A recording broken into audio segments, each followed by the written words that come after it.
लक्ष्मण कोणी संत असू द्या किंवा शूरवीर असू द्या, अपमान जीवनामध्ये सहन करत नाही सहन करत महाराज. म्हणून गरिबी टोचली पाहिजे हो. हे पोरं जे फिरतात ना गावात भाना यांना मी कधी नेहमी कीर्तना सांगत असतो, काही करा जीवनामध्ये गरिबी नष्ट झाली पाहिजे महाराज. घराचं दारी पोचलं पाहिजे. अपमान केलेला नाही, मी करून दाखवणार नाही, मी काहीतरी करणार, गाव सोडणार, काहीतरी करून दाखवणार, असं टोचलं पाहिजे पदोपदी. पण इतके बोथड अंतकरणाचे काही काही असतात लापट, कितीही मार खातील, कितीही शिवाय खातील, आहे तिथंच. याला ज्वलंत अंतकरण म्हणत नाही. कापूस जो असतो ना, कापूस टाकल्याबरोबर पेट धरतो नाही कापूस, तसं अंतकरण असलं पाहिजे. एखादं वाक्य असं लागलं पाहिजे जीवनामध्ये. अपमान सहन नाही झाला पाहिजे. अपमान सहन नाही झाला पाहिजे. आता कुणी काही अपमान करतं आपलं, तो असं आहे तसं आहे म्हणून एक भांडणं करत बसायचं असं म्हणत नाही मी. तुम्ही वेगळाच अर्थ घेता. गरिबीचा अपमान झाला पाहिजे. आपली बुद्धी ज्ञान कमी ना आपल्याकडे, अपमान वाटला पाहिजे. माझा हरिपाठ पाठ नाही ना, अपमान वाटला पाहिजे. नाही मी पण करून दाखवणार. नाही दररोज मी 2-2 चरण पाठ करेल. नाही मी एकच ओळी पाठ करेल, तर पूर्ण ज्ञानेश्वरी पाठ करून दाखवेल, एक अध्याय पाठ करून दाखवेल, पसायदान पाठ करेल. नाही मला शिकता आलं, माझ्या मुलांना तरी मी चांगलं शिकवेल. नाही मला शिकता आलं, माझ्या मुलीला मी तरी चांगलं शिक्षण देईल. नाही मला काही करता आलं, माझ्या मुलांना तरी पुढची पिढी तरी चांगली करेल. असं ती गरिबी पोचली पाहिजे, अपमान पोचला पाहिजे. म्हणून संत लोक जे दिसायला जेवढे शांत आहेत, ऐकाय सगळे, दिसायला जेवढे शांत आहे संत, तेवढे शांत नाही संत महाराज. शांत पैठणचे जे आहेत एकनाथ महाराज, त्यांना कोणती उपाधी दिलेली, कोणती पदवी दिलेली? शांती. बरोबर सांगू, शांती ब्रह्म. काय माय गेली होती एखाद्या म्हणून तुम्हाला डायरेक्ट किनगावच्या पोलीस स्टेशन मध्ये पडेल. काय माय गेली होती भूतापास, नामाविन मुख सरपास येते. एखाद्या जर म्हणणारे काय नुसती बडबड करतो, तुझं तोंड म्हणजे सरपाचं वारुळ आहे, बीळ आहे, असं म्हणल्यावर तुम्हाला तुमचा उद्धार केल्याशिवाय राहील का? 7 पिढ्याचा तो पण एका पिढी झाली. हे नाथ महाराज महाराज. पण या संत लोकांनी आई जशी मुलाला अशी कधी प्रेमाने सांगते, कधी एखादी धपाटा पण देते, कधी गोंजारते, कधी असं करते. संत लोक असे. नाथ महाराज बघा, कधी भारुडा करून सांगतात, कधी थोडस एडका मदन करतात, कधी कधी थोडस रागावून पण बोलतात. ज्ञानोबा कधी कधी हरिपाठातून टोमणा पण मारतात एखादा.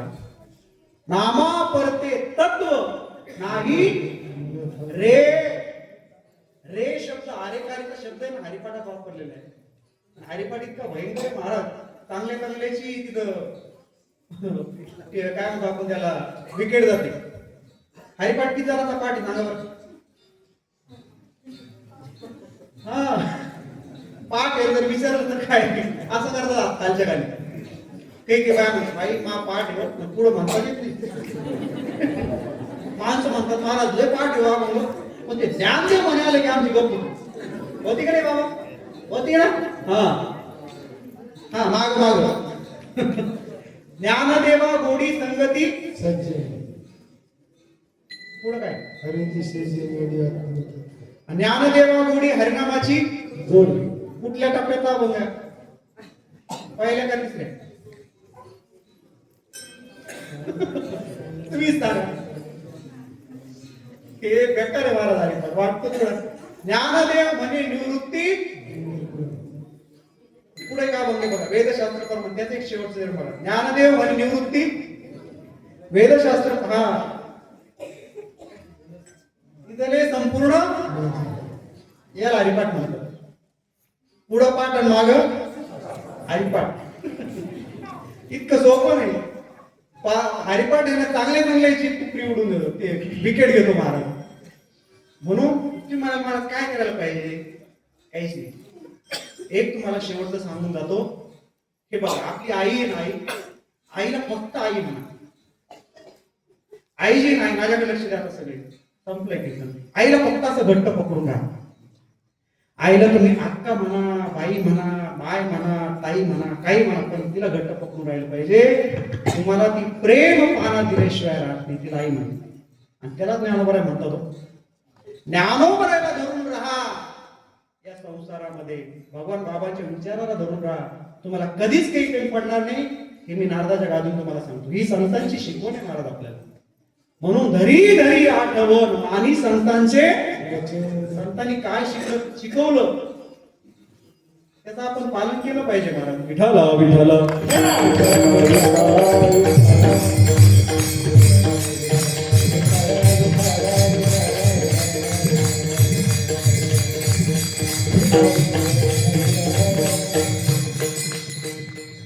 म्हणून बाबांनी आपल्याला हे खूप वेगवेगळ्या प्रकारे आपल्याला शिकवलेलं आहे. दऱ्याखोऱ्यातील समाज आजही तुम्ही बीडवर असेल, इकडे असेल, पूर्ण महाराष्ट्रात. पाठीमागे मी तेलंगणामध्ये गेलो होतो, तिथेही भगवान बाबा गेलेले. आणि जगातला सर्वात मोठा चमत्कार आज भगवान गडावर घडतोय. सर्वात मोठा चमत्कार बरं, कुठला चमत्कार असेल बरं गडावर घडलेला घडतोय सध्या? माऊलीचं मंदिर. शास्त्रीच्या मुखातून तुम्ही ऐकलं असेल, विठ्ठलाच्या मंदिराला देखील असे दगड नाहीत. आळंदीच्या माऊलीच्या मंदिराला देखील असे दगड त्या काळात भेटले नाहीत. असे दगड भगवान बाबाच्या मंदिराला भेटतात. महाराज केवढं मोठं भाग्य. म्हणून हा मोठा चमत्कार आहे. प्रत्येकाने गडावर या. भगवानगड म्हणजे पहा महाराज. किती मी तर कधी कीर्तना सांगत असतो, कधीही टेन्शन आलं, पुरुष मंडळी कधी बायकोने त्रास दिला, भांडण झाले, पोरांनी काही झालं, कुठंच जायचं नाही, शेतात इकडे नाही, डायरेक्ट शिंदखेडवाले भगवानगड, संभाजीनगर मार्गे या किंवा बीड मार्गे भगवानगडावर या. 2-3 दिवस राहा. सगळा ताण, सगळा त्रास, पाप ताप दैन्य जाय उठावली, सगळं नाहीच होतं महाराज. म्हणून माझी सगळ्यांना विनंती, सगळ्यांना मुलांनाही विनंती, सगळ्या 10वी-12वी पासची मुलं भगवानगडावर घेतले जातात. MPSC चे मुलं आहेत, इंटरव्ह्यू घेतला जातो. पुण्याची एक संस्था आहे त्याच्या मार्फत.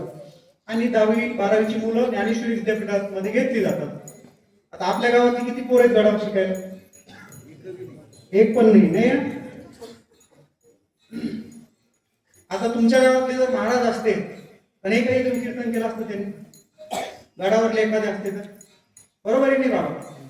म्हणून माझी विनंती आहे, मुलं आता एवढी व्यसनाधीन व्हायला लागले, दारू पिऊन, तंबाखू खाऊन इकडे तिकडे आयुष्य बर्बाद करण्यापेक्षा गडावर जर थांबले ते वर्ष 2 वर्ष कमीत कमी, तर तुमचं दार तरी तोडणार, ते दगड तरी मारणार नाही. कमीत कमी तुम्हाला आत्ताच सांगितलं कीर्तनाच्या माध्यमातून, मुलं दारू पिऊन व्यसनी तरी होणार नाही. एवढी मी तुम्हाला नारदाच्या गादीत हमी देतो की भगवानगडाची पवित्र अशी माती महाराज. पूर्ण महाराष्ट्रातली मुलं भगवानगडावर येतात आणि सगळी गरीबाची, शेतकऱ्याची पोरं आहेत. आता मी काय एखादा VIP पोर नाही का, शेतकऱ्याचा पोरगा भगवानगडावर गेलो, भगवान बाबाचा परिसर स्पर्श माझ्या जीवनाला झाला आणि 2 तास तुम्ही लोक एका शेतकऱ्याचं पोरग आहे याचं तुम्ही ऐकता. ही भगवानगडाची विशेषता आहे महाराज. हे भगवानगडाने दिलंय आम्हाला, हे आमच्या गुरुजींनी आम्हाला दिलेले. म्हणून तुम्हाला जर असं वाटत असेल आपल्या जीवनामध्ये असं कमळ फुलावं, आपल्या जीवनामध्ये असं हसू यावं, आनंद यावा, बहर यावा, प्रत्येकाला माझं सांगणे, प्रत्येकाच्या घरामध्ये ज्ञानेश्वरी ठेवा. दररोज उठल्यावर ज्ञानेश्वरी वाचा. माता भगिनी नाही माझं सांगणे, दररोज ज्ञानेश्वरी वाचा. घराच्या बाहेर पडा, कधी अपयश येत नाही महाराज. मुलांना चांगलं वेल एज्युकेटेड तर बनवाच, पण ते बनवत असताना चांगलं शिक्षण देखील त्यांना संस्काराचं द्या. आणि माता भगिनींना सांगणे माझं, मुलीला चांगलं हाय शिकवा, पण शिकवत असताना तिला स्वयंपाक देखील चांगला आला नाही तर सासरी जाती आणि माईला फोन करती, पुरणपोळीत घालू का पोळी पुरणात घालू, हे युट्यूबवर पाहते. हे दोन्ही नाही जमलं की मग सासूबाई म्हणती, बाई तुझी काही चूक, ती चूक कोणाला लागते, ती शिव कोणाला लागते? उमरतकरच्या माता भगिनी. मग पोरी जर शिकवली तर ती शिव कोणाला लागणार? तुम्हाला लागणार आहे. सासूबाई एका वाक्यामध्ये तुमची इज्जत काढते सगळी. बाई तुझी काही चूक नाही का, म्हणजे तुझ्या माईने तुला काही शिकवलं आहे तशीच. म्हणून चांगलं शिकवा पोरींना. आणि अजून एक कीर्तना जाता जाता सांगतो, आपली मुलं कशा वागतात, मुली कशा वागतात आई बापाला माहित असतं महाराज. मोबाईलचा वापर असेल किंवा जे काही इंटरनेट असेल हे असेल, चांगला वापर करा, चांगल्यासाठी करा. जीवनाची बर्बादी करू नका, व्यसनापासून दूर राहा, गळ्यामध्ये माळ पवित्र ठेवा, चांगलं काम करा, कोणाला त्रास देऊ नका, ज्ञानेश्वरी वाचा, चांगलं शिक्षण घ्या आणि 100 वर्ष मुठभर आयुष्य वाळू असते ना हातातली, किती वाळूला पकडा, एक एक एक एक निघत निघत हातामध्ये फक्त मोकळा हात राहतो असा. तसा एक एक क्षण निघून चाललेला आहे. म्हणून प्रत्येक क्षणाचा आनंद घ्या. म्हणून झालेली सेवा श्री गुरूंच्या चरणी समर्पित करून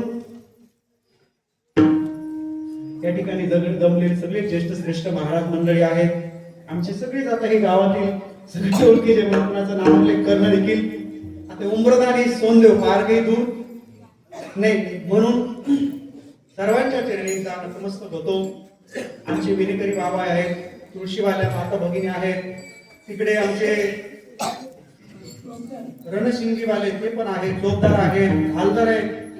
सिस्टीम देखील इतकी सुंदर आहे, त्यांच्यासाठी टाळ्या वाजवू आहे का? तुम्ही शिट्ट्या मारलेले म्हणून आनंद आला. शिट्ट्या मारल्या असत्या मला तुमच्याकडे सारखं बघावं लागलं असतं. तुमचेही धन्यवाद देतो. कधी कधी कीर्तनाला एक विनेकरी नसतो, इथं दोन दोन विनेकरी. पहारेकरी कधी एक नसतो, दोन दोन आहेत.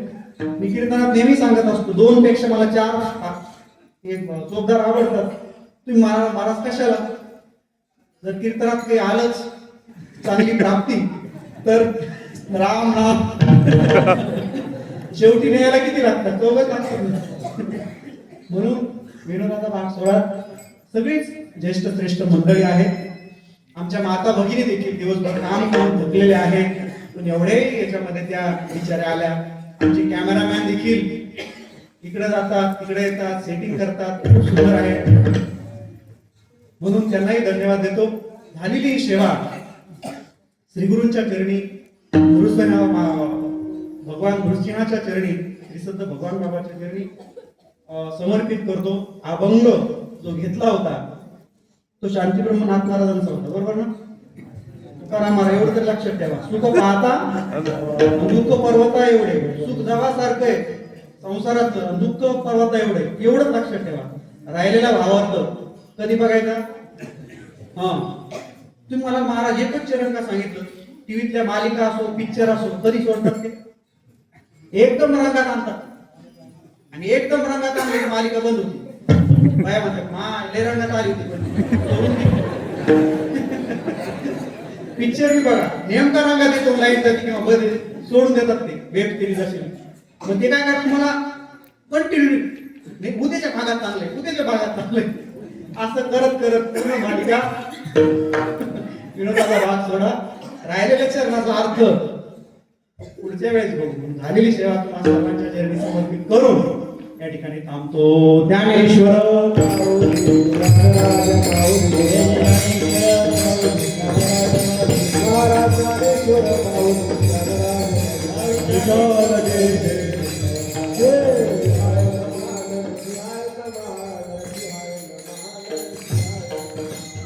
Hare